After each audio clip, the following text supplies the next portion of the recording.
A Nebraska congressman took questions from constituents this week. That's a big deal, since constituents have been flooding town hall meetings since President Trump's inauguration, and some Republicans have been avoiding the meetings. Jeff Fortenberry of Nebraska decided he should show up.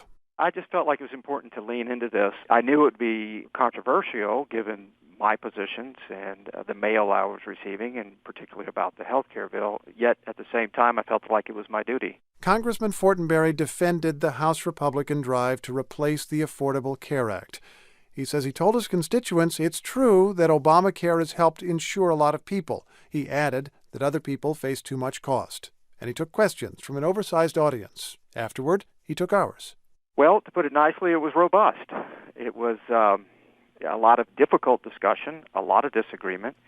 But, I'm glad I called an audible and did one and had a crowd size that was estimated to be as large as 1,500, which is highly unusual in Nebraska. I've never seen anything like that. It shows the level of deep divide in the country, philosophically and politically, and, frankly, a very intense desire for discourse. We have a little bit of tape of that discussion. It's where you asked a couple of questions of the audience. This is from KETV Omaha. And let's listen to just a little bit of that. How many of you think health care is a right?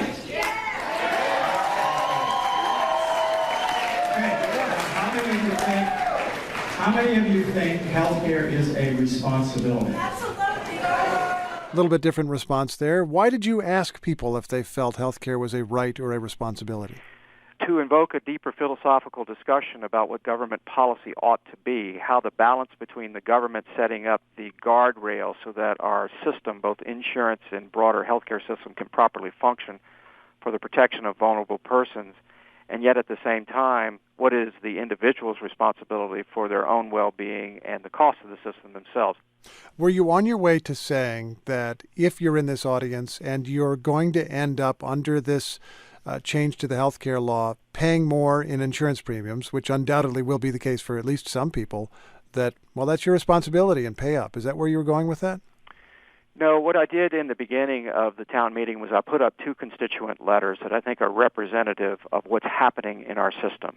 One was from a farmer who told me that his health care cost him $24,000 a year in premiums. He has a $20,000 deductible. He has property taxes of about $50,000 and state and income taxes of about $19,000. He went on to say corn is $3.09. This does not work. A very straightforward Nebraska-style letter. Another woman named Catherine sent me a letter, and she said, I have a pre-existing condition before the Affordable Care Act. I could not get affordable coverage. It has been a godsend for me. And I asked the audience, who's right here? Is Scott right or Catherine right? And I concluded by saying they're both right. We have to have a system that's fair and works for everyone. What we are currently doing is not sustainable. It does help some people, but it hurts many others.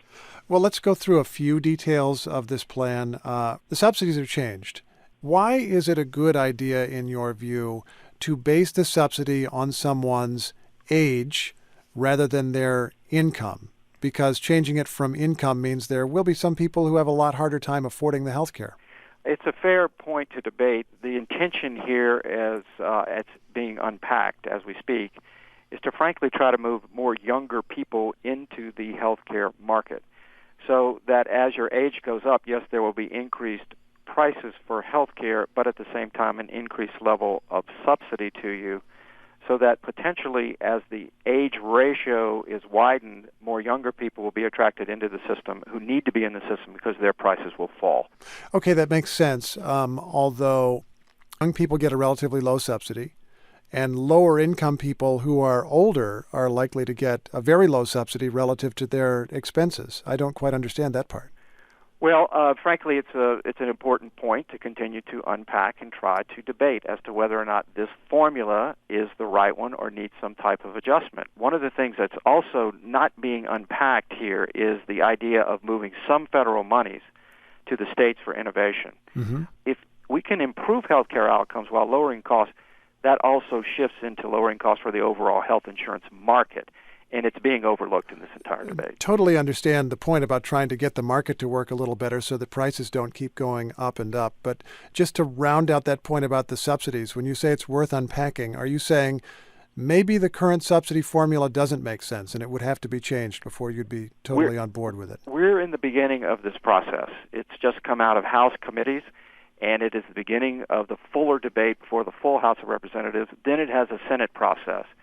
It is a reasoned point to be raising as to whether or not this formula is precisely tuned. Another thing I want to ask about, without getting too far into the weeds, but of course a lot of money is being taken out of Medicaid, hundreds of billions of dollars under the House plan. Why is that important to do? Well, again, one of the core premises here is when you have a national, in effect, a national health insurance program, or all of the debate coming out of Washington, you're getting one size fits all. That's one of the reasons that I think this innovation type grant that, as it's being proposed, subsidy to the states, should help jumpstart some innovative ideas that provide medical homes for the sickest and should help decrease pressure on the Medicaid system. You're emphasizing another part of this, which is a pile of money going to the states so that Yes. they can figure out better ways to Yes. deal with care. But you're also just taking money out of Medicaid. There's less money for Medicaid in a few years. Is that going to work? Well, again, what we've got now is ever-escalating health care cost in a system that is currently unsustainable. But does taking money out of Medicaid in future years make it even less sustainable? I mean, you move forward the date by which the Medicaid Trust Fund would be bankrupt, don't you? But the point is to get underneath better the drivers of health care cost and to move it out of a more Washington-based model to a more state-based model. I don't want to see anyone left behind. The president has said that. That is not Americans' values. It's not my values. I do not want to see that happen. What, if anything, would you say to some of your Republican colleagues in the Senate who are saying for a variety of reasons they don't think they can get behind this bill? They'd like to slow down a little bit. It is discomforting that this is so rushed. I'll be honest with you. It would be better to have more time to unpack some of the thoughtful questions and challenges that you're raising as well as others. I would prefer to have that time. But we are where we are, and the House has acted, and this is just a start. Well, Congressman Fortenberry, thanks very much. All right. Thank you. Republican Jeff Fortenberry held a packed town hall meeting in Nebraska this week, which he said he wouldn't call fun, but did call necessary.